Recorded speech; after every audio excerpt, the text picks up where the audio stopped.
ಗಂಗಾವತಿ ಶಾಸಕ ಗಾಲಿ ಜನಾರ್ದನ್ ರೆಡ್ಡಿ ಅವರಿಗೆ ಮತ್ತೊಂದು ಕಾನೂನು ಸಂಕಷ್ಟ ಎದುರಾಗಿದೆ.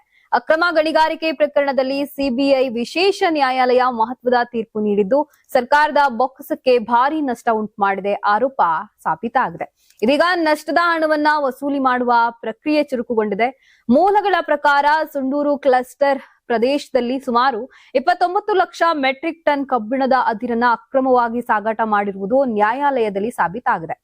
ಈ ಅಕ್ರಮದಿಂದ ಸರ್ಕಾರಕ್ಕೆ ಅಂದಾಜು 884 ಕೋಟಿ ನಷ್ಟ ಸಂಭವಿಸಿದೆ ಎಂದು ಹೇಳಲಾಗ್ತಿದೆ.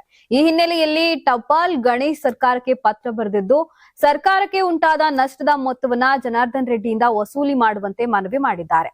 ಪತ್ರದ ಆಧಾರದಲ್ಲಿ ಸರ್ಕಾರ ವರದಿ ತರಿಸಿಕೊಳ್ಳಲು ಮುಂದಾಗಿದೆ. ಸುಂಡೂರು ಕ್ಲಸ್ಟರ್ನಲ್ಲಿ ನಡೆದ ಗಣಿಗಾರಿಕೆ ಚಟುವಟಿಕೆಗಳ ಕುರಿತು ಸಂಪೂರ್ಣ ಮಾಹಿತಿ ನೀಡುವಂತೆ ಸಂಬಂಧಿತ ಅಧಿಕಾರಿಗಳಿಗೆ ಸೂಚಿಸಲಾಗಿದೆ. ಅರಣ್ಯ ಜೀವಿ ಪರಿಸ್ಥಿತಿ ಮತ್ತು ಪರಿಸರ ಇಲಾಖೆಯ ಅಧೀನ ಕಾರ್ಯದರ್ಶಿ ಬಳ್ಳಾಪುರ ಉಪ ಅರಣ್ಯ ಸಂರಕ್ಷಣಾಧಿಕಾರಿಗಳಿಗೆ ವರದಿ ಸಲ್ಲಿಸುವಂತೆ ನಿರ್ದೇಶನ ನೀಡಲಾಗಿದೆ. ಈ ವರದಿಯ ಆಧಾರವಾಗಿ ಮುಂದಿನ ಕಾನೂನು ಕ್ರಮಗಳ ಬಗ್ಗೆ ಸರ್ಕಾರ ತೀರ್ಮಾನ ಮಾಡಲಿದೆ ಎಂದು ತಿಳಿದು ಬಂದಿದೆ. ಅಕ್ರಮ ಗಣಿಗಾರಿಕೆ ಪ್ರಕರಣದಲ್ಲಿ ಈಗಾಗಲೇ ಹಲವು ವರ್ಷಗಳಿಂದ ವಿವಾದ ಕೇಂದ್ರ ಬಿಂದುವಾಗಿರುವುದು ಜನಾರ್ದನ್ ರೆಡ್ಡಿಗೆ ಇದು ಮತ್ತೊಂದು ದೊಡ್ಡ ಸವಾಲಾಗಿದೆ. ಸರ್ಕಾರ ನಷ್ಟದ ಹಣ ವಸೂಲಿ ಮಾಡಲು ಯಾವ ಕ್ರಮ ಕೈಗೊಳ್ಳುತ್ತದೆ ಎಂಬುದನ್ನ ಕಾದು ನೋಡಬೇಕಿದೆ.